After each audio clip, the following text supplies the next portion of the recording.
nature égale futur, une pêche plus naturelle. Durant des millénaires, l'homme a pêché dans l'océan en l'exploitant comme un réservoir sans fin, sans chercher à comprendre le fonctionnement des écosystèmes marins. Peut-on mieux connaître, grâce à la science, les interactions entre les espèces marines et s'en inspirer pour pratiquer une pêche plus intelligente et plus durable ?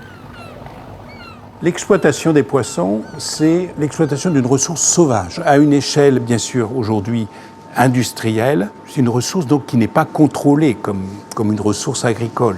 Donc ça veut dire qu'elle fluctue beaucoup d'une année sur l'autre, et ça en fonction, bien sûr, de l'exploitation, mais aussi en fonction des fluctuations climatiques. Alors je dirais que c'est un peu comme les pommiers, il y a des bonnes années à sardines et des mauvaises années à sardines.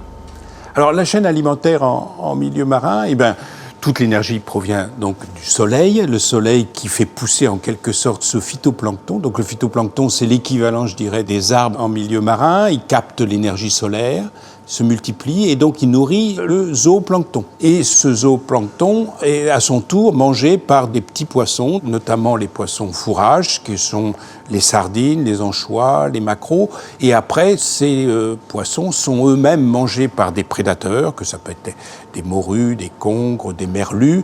Et puis après, ces autres poissons sont à nouveau mangés par des requins, qui est un super prédateur. Il faut 10 tonnes de phytoplancton pour produire 1 kilogramme de requin. Dans l'écosystème marin, c'est ce jeu d'interaction qui assure à la fois la productivité et ce qu'on appelle la résilience des écosystèmes, c'est-à-dire leur stabilité et leur reproduction dans le temps. Aujourd'hui, l'exploitation est d'une intensité absolument incroyable, ce qui fait que toutes les ressources sont pleinement exploitées, mais aussi surexploitées. On estime que les ressources mondiales sont 40% de ce qu'elles étaient il y a une cinquantaine d'années. L'apport de la science dans la connaissance et la gestion des cycles trophiques de l'océan offre de nouvelles approches. Ces recherches montrent que l'on peut développer des techniques de pêche qui s'appuient sur un fonctionnement plus naturel. Il y a une notion extrêmement importante qui a été développée par les Nations Unies, c'est l'approche écosystémique des pêches. Et ça, c'est quoi ? C'est réconcilier la conservation avec l'exploitation. La recherche scientifique et la connaissance des populations et de leur fonctionnement dans les écosystèmes est tout à fait indispensable pour pouvoir connaître l'état des ressources, c'est-à-dire en réalité combien il y a de poissons dans la mer. Et ça, je dirais qu'on est capable de le faire, on est capable de compter les poissons dans la mer. Et donc, c'est un peu comme un magasin. Si un magasin, vous le gérez sans connaître votre stock, ça ne va pas aller très loin.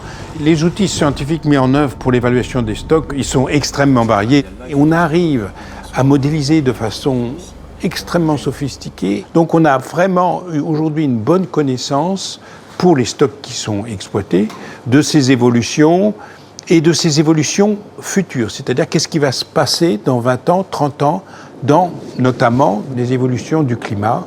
Aujourd'hui, on sait par exemple que il faut laisser dans les océans entre un tiers et 40% de l'abondance de ces poissons fourrages pour pouvoir assurer la survie des oiseaux, assurer la survie des mammifères marins. Les pêches du futur, il faut qu'elles maintiennent des emplois, même qu'elles en créent. Donc il va falloir développer des pêches qui soient plus artisanales. Il existe des engins beaucoup plus sélectifs. Ces engins-là permettent de prélever l'espèce que vous voulez sans détruire les autres espèces. Et ça, c'est extrêmement important pour la sauvegarde de la biodiversité. On parle, vous savez, beaucoup de développement durable, mais tout ce qu'on fait, il n'y a absolument rien de durable. La seule chose qui soit durable, c'est la nature.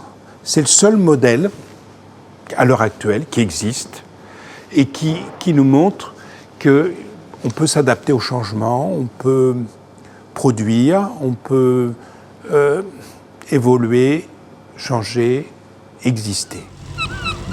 Une pêche plus naturelle, qu'elle soit artisanale ou pratiquée dans des fermes aquacoles, permet à la fois de lutter contre les conséquences du changement climatique, d'assurer l'alimentation d'1 milliard de personnes et de maintenir des emplois indispensables, notamment pour les pays du Sud.